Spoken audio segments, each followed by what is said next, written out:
मित्रों, शिवलिंग पर तमाम तरीके की ओछी टिप्पणी की जा रही हैं। उनको पता नहीं है कि शिवलिंग क्या होता है और हमारे शास्त्र के जानकार, हमारे धर्माचार्य भी कहीं न कहीं भ्रमित हो जाते हैं। शिवलिंग का जो वास्तविक स्वरूप है उसको न बता करके वह हमारे ग्रंथों में, पुराणों में, शास्त्रों में जो कुरीतियाँ भर दी गई, जो गलत बातें लिख दी गई, उसी को शास्त्र सम्मत मान करके समाज को बताते हैं। यह गलत है, इससे समाज भ्रमित होता है, समाज को सही जानकारी नहीं होती है।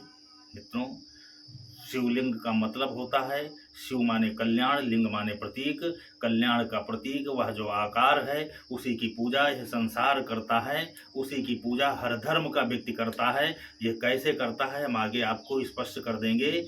पहले तो आप ये जान लीजिए कि शिवलिंग माने कल्याण का प्रतीक। शिवलिंग वह है जो कल्याण का प्रतीक है, उसे शिवलिंग कहा जाता है। आप जैसे साधारण तौर की भाषा में जब आप विद्यालय गए या बोलचाल की भाषा में भी आपने देखा होगा कि लोग कहेंगे कि यह स्त्रीलिंग है, यह पुरुष लिंग है और यह नपुंसक लिंग है। लिंग माने प्रतीक, यह पुरुष का प्रतीक, यह स्त्री का प्रतीक और यह नपुंसक का प्रतीक। ऐसे ही शिव के साथ जब लिंग जुड़ा है तो शिव माने कल्याण, कल्याण का प्रतीक ही शिवलिंग है। शिवलिंग जो है वह ज्योतिर्लिंग है, वो एक दिव्य पुंज है। उस दिव्य पुंज को जब ब्रह्मा और विष्णु ने खोजना शुरू किया, उस ज्योतिर्लिंग का अंत न मिला और न ही उसका उद्गम मिला। वह ज्योतिर्लिंग पूरे ब्रह्मांड में व्याप्त है। उस पूरे ब्रह्मांड में व्याप्त जो ऊर्जा है उसे ही ज्योतिर्लिंग कहा जाता है। आकाशम तारकम लिंगम पाताले हटकेश्वरम भूलोके च महाकालम लिंग त्रय नमस्तुभ्यम। जब भगवान ब्रह्मा ने इसकी खोज शुरू किया तो वो नीचे की तरफ भी जा रहे हैं, ऊपर की तरफ भी जा रहे हैं, कहीं उसका ओर छोर नहीं मिला, कहीं आदि अंत नहीं मिला। वह पूरे ब्रह्मांड में व्याप्त है। आकाश में उसको आकाशे तारकम लिंगम, तारकेश्वर महादेव कहा जाता है। भूलोके च महाकालम, भूलोक में उसे महाकाल कहा जाता है और पाताल लोक में पाताले हटकेश्वरम, पाताल में हटकेश्वर महादेव कहा जाता है। जिस लोक का जो निवासी है उस ज्योतिपुंज को अपना नाम दे करके उसकी पूजा करने लगते हैं। वह ज्योतिर्लिंग इस ब्रह्मांड की धुरी है। आपने देखा होगा, आप जानते होंगे, पढ़ा होगा कि सूर्य भी घूमता है, चंद्रमा भी घूमता है, पृथ्वी भी घूमती है, पूरा ब्रह्मांड गतिमान है। और यह जब गति करते हैं, घूमते हैं, तो इनके जो घूमने का केंद्र है, वो केंद्र में जो धुरी है वही ज्योतिर्लिंग है।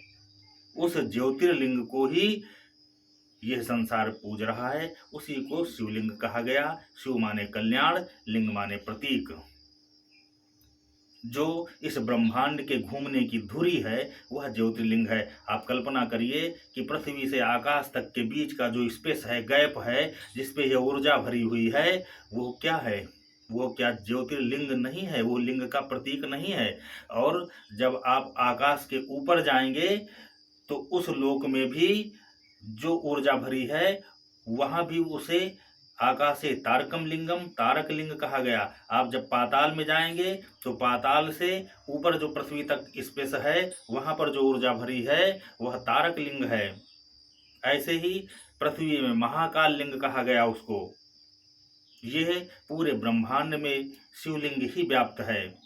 शिवलिंग की पूजा कब शुरू हुई, कैसे शुरू हुई, यह भी हम आपको बताए देते हैं कि एक बार जब उल्कापिंड आकाश से ज्योतिर्मय उल्कापिंड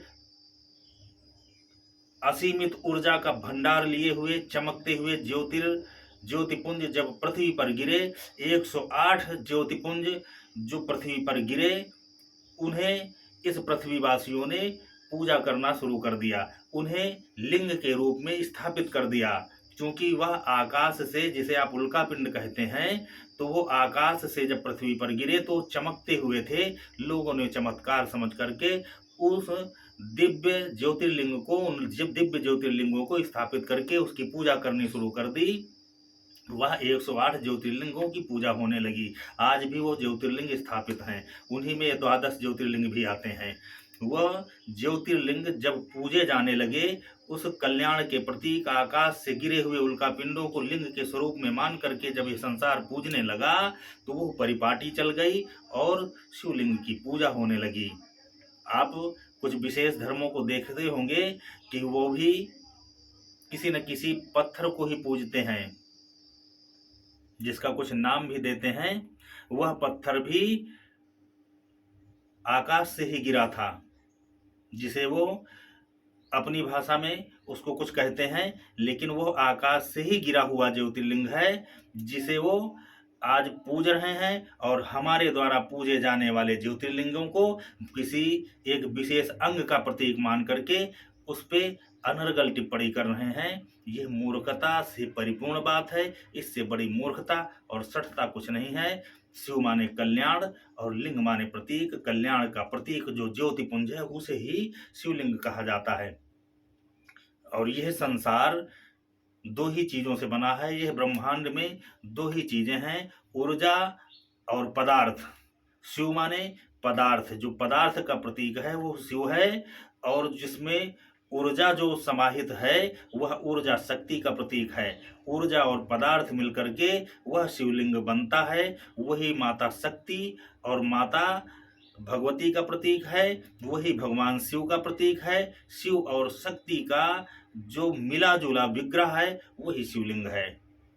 यह किसी विशेष अंग का प्रतीक नहीं, यह कल्याण का प्रतीक है। हम सब उस ज्योतिर्लिंग के बीच में ही हैं, उस ज्योतिर्लिंग के अंदर ही समाहित हैं। उसी ज्योतिर्लिंग में यह पूरा ब्रह्मांड समाहित है, और उसी ज्योतिर्लिंग के चारों तरफ यह ब्रह्मांड घूम भी रहा है। इसको जानना और समझना यह ज्ञान का विषय है। इसे मूर्ख लोग नहीं समझ सकते हैं। जय माता रानी, जय माता रानी।